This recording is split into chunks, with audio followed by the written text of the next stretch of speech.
Welcome to another deep dive. Today we're really digging into something special, a novel that builds this incredibly rich world and then kind of cleverly deconstructs it through its characters.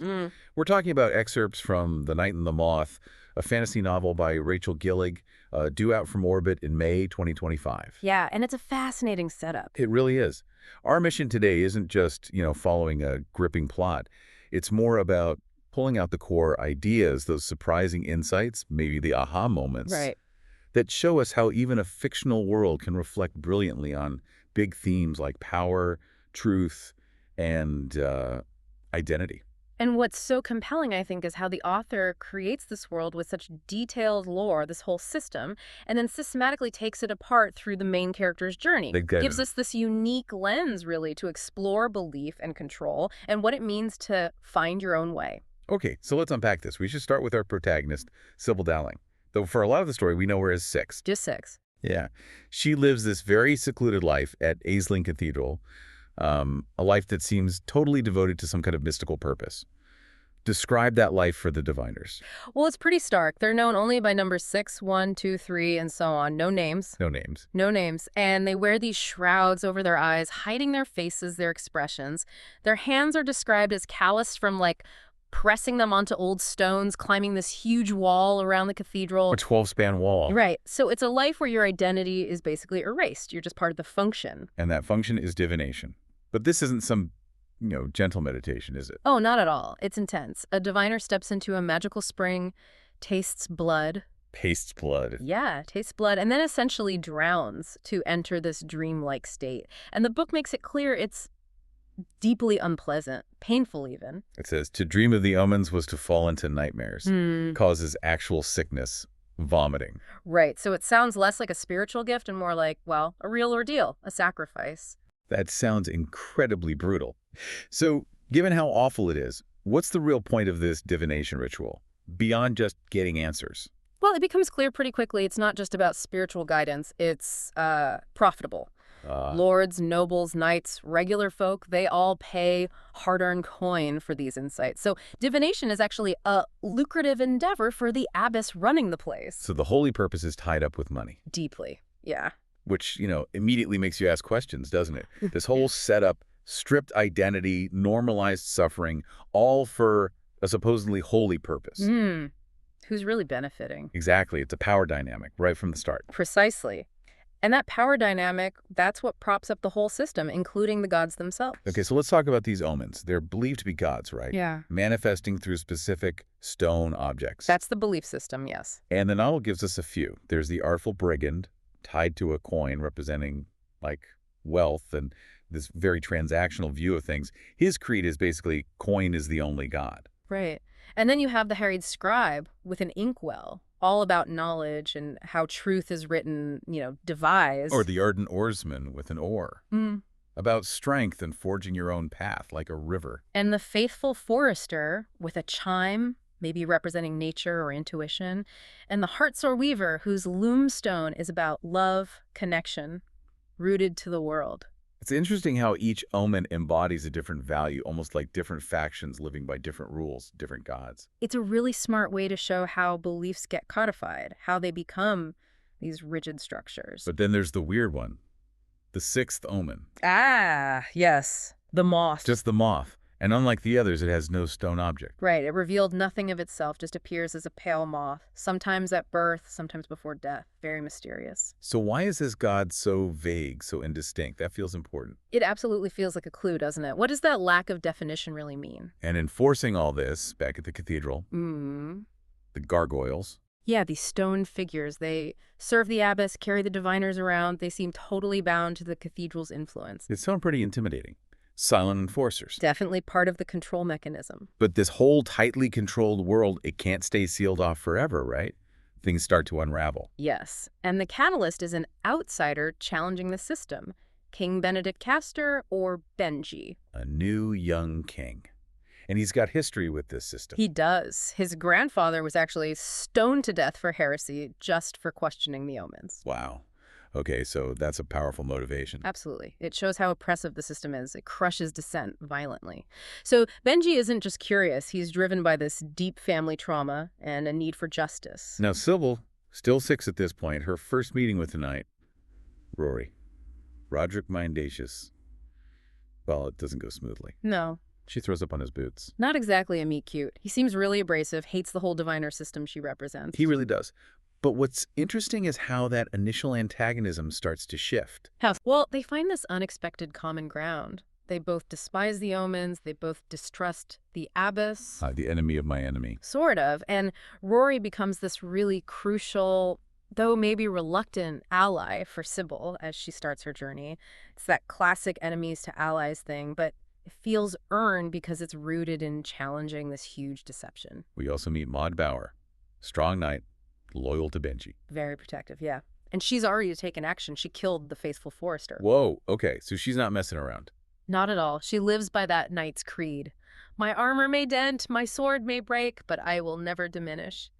It's such a contrast to the diviner's passivity. It really highlights different ways people find agency in this world, doesn't it? Fight back or endure. Exactly. So things escalate, other diviners start disappearing, and Six's obedience finally cracks. She needs answers. She has to go beyond the cathedral walls for the first time ever. And this is where her real journey starts, forced by circumstance. Yeah. And connecting this to the bigger picture, this is where the huge reveal happens, the big aha moment. What's truth about the Omens? They aren't gods. Not even close. They're revealed to be 6 mortal craftsmen.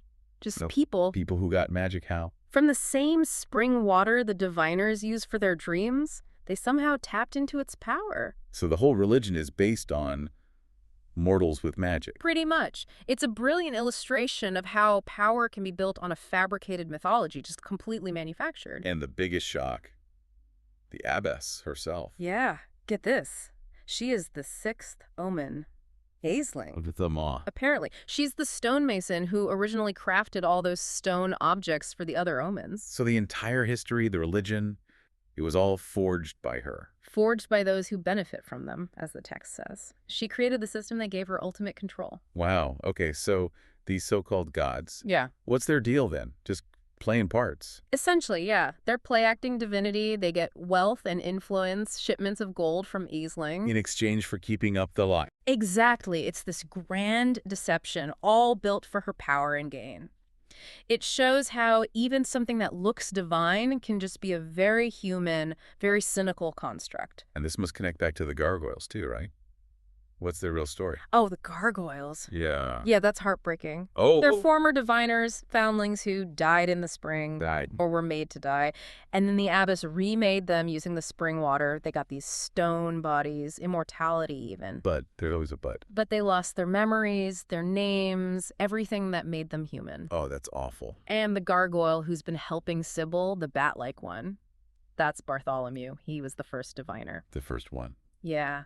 And all those times he tried to tell his story, his tragic beginning, and the desolate, interminable middle that wasn't just rambling. He was trying to tell her the truth about what happened to them. Exactly, trying to break through the fog to communicate their actual plight. So Sybil's moth dream, the one she thought was this terrifying sign from the moth god. It wasn't from a god at all. It was Bartholomew, desperately trying to share his story with her. That changes everything. The signs weren't divine warnings, they were cries for help. Right. Her understanding of signs just completely flips. Fear turns into this urgent need to act. It's like finding the real message hidden inside the noise. So, armed with all this, these shattering truths, 6 is gone. Yeah, she becomes Sybil Delling. She puts on ancestral armor, picks up her hammer and chiseled tools of a stonemason, interestingly. Tools of her family, yeah. And uses them as weapons of truth against all these lies. It's a huge transformation. And a key insight here is understanding the Omen's powers now.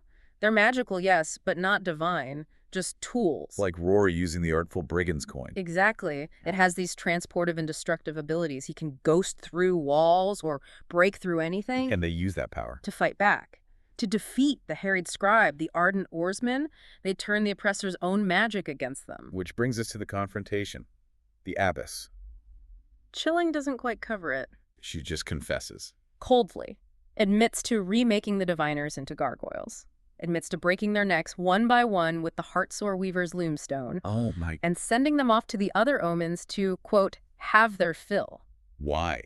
Just because Sybil broke her rules? That's her justification. And then she says this absolutely terrifying line, starving things make for loyal pets so long as you feed them just enough. Wow. That reveals everything about her control. Absolutely. How she manipulated everyone diviner's omens by exploiting their hunger for love, security, for the diviners. And for the diluted springwater, the magic, for the omens. Yeah. It's just masterful, brutal control, preying on fundamental needs and vulnerabilities. So the final battle. Sybil, Rory, Maud, Benji, the gargoyle. Bartholomew, they unite their goal. Destroy Aisling Cathedral itself. The keystone to Traum, the foundation of this false world. They use their combined strength, plus the Omen's own magical tools they've gathered. And the cathedral comes down. It collapses. A literal crumbling of the old order, the lies. But Bartholomew. Sadly, yes. Being freed from his stone body when the cathedral falls, it also means his end. He perishes. A bittersweet victory. Very. And then Sybil faces this choice. King Benji offers her power, offers to make her his queen, build a new system together. Stay and rule. Or walk away. And she chooses to walk away. Why? She realizes, I think, that true freedom isn't about taking power within someone else's structure, even a better one. It's about not being bound by anyone else's story for her life. So she leaves with Rory. Yeah. They walk off together towards an unknown future, Yeah. charting their own path. It's a really powerful statement about choosing agency, real self-determination over established power. So let's wrap this up. What does this all mean for us thinking about it? Sybil's journey from 6, nameless, shrouded, to Sybil Delling, claiming her name, her tools, her power. It's such a strong arc of self-discovery, finding agency. Absolutely. And the story just dismantles this idea of divine authority, showing how easily gods can be, well, mortal constructions, tools for control. Yeah. This deep dive really shows us that Traum is a dangerous place, like the book says. A tale of lurid contradictions, a true story, and also a lie. And the real power, maybe, isn't just believing stories. It's understanding where they come from, their purpose, who's telling them, and why. It's about questioning the narratives. Definitely. Being critical about the foundations of belief. You know, it brings up that line, the king says being all-knowing is what makes a god.